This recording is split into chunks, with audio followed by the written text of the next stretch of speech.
உங்கள் கிளைண்ட்டை நீங்கள் ட்ரஸ்ட் பண்ணலன்னா ஹாஃப் ஃபேஸில் நீங்கள் ட்ரையல் போட்டு காமிங்கன்னு சொல்கிறீங்க. என்னால் அதை அக்செப்ட் பண்ணிக்கவே முடியல. ஃபஸ்ட்டு இங்கே வந்து என் கிளைண்ட்டை ட்ரஸ்ட் பண்ணலை அப்படின்னு ஒரு வேர்டுக்கு இடமே கிடையாது.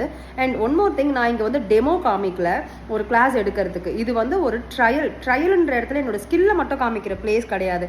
கிளைண்ட்டுக்கு அந்த இடத்துல தான் நான் கான்ஃபிடன்ஸ் கொடுக்கணும், அவங்க வைபுக்கு நான் மேட்ச் ஆகணும். மோஸ்ட் ஆஃப் தம் பார்த்தீங்கன்னா என்கேஜ்மெண்ட்டில் மேக்கப் ஸ்பாயில் ஆகிடுச்சு, என்னோட சிஸ்டருக்கு ஸ்பாயில் ஆகிடுச்சு, என் ஃப்ரெண்டுக்கு ஸ்பாயில் ஆகிடுச்சு, ஸோ எனக்கு அந்த மாதிரி நடந்துடக்கூடாது அப்படின்னு சொல்லி வருவாங்க. ட்ரையலில் தான் வந்து நமக்கு அவங்களுக்கு கான்ஃபிடன்ஸ் கொடுக்க போகிறோம். அகெயின் அங்கே ஒரு ஹாஃப் ஆஃப் த ஃபேஸ் போடுறது எனக்கு இது எப்படி இருக்குன்னா, நம்ம ப்ளவுஸோ இல்லை லெஹங்காவோ பாதியாக போட்டு நம்ம ட்ரையல் பண்ணும்போது it's not right. So makeup மட்டும் எப்படி எனக்கு புரியலை. நான் கண்டிப்பாக என்னோட ட்ரையலுக்கு நான் சார்ஜ் பண்ணுவேன். It's not that I'm not trusting my client. I respect my profession and I respect my experience and my skill.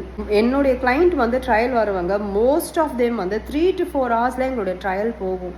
So please don't underestimate. ட்ரையலை வந்து ரொம்ப வந்து ஒரு அண்டர் எஸ்டிமேட் பண்ணாதீங்க. ட்ரையல் நீங்கள் ப்ராப்பராக நீங்கள் கொடுத்தாதான் அந்த கிளைண்ட்டுக்கு வந்து அந்த மேக்கப் அப்படின்ற ஒரு அந்த பயம் பதட்டமே அவங்க வந்து அதை பற்றி கேர் பண்ண மாட்டாங்க.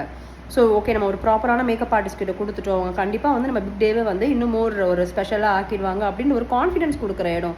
So please don't under estimate. நம்ம போயிட்டு மேக்கப் நம்ம என்ன சார்ஜஸ் அந்த சார்ஜஸ் நம்ம கேட்க போகிறது கிடையாது.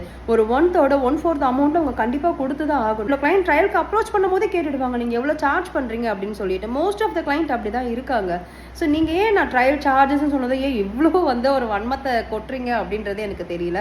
கிளைண்ட்டே வந்து புரிஞ்சு பே பண்ணுறதுக்கு ரெடியாக இருந்தாலும் ஏன் இந்த ஒரு மேக்கப் இண்டஸ்ட்ரி, மேக்கப் ஆர்டிஸ்ட் ப்ரொஃபஷனை ஏன் வந்து ஒரு இதுவுக்குள்ளேயே கொண்டு வந்து வைக்கிறீங்க, இன்னும் கீழே தள்ளணுன்றது நினைக்கிறீங்கன்னு தெரியல. நிறைய பேர் வந்து ஒரு பேஷனேட்டோட பண்ணிட்டு இருக்காங்க.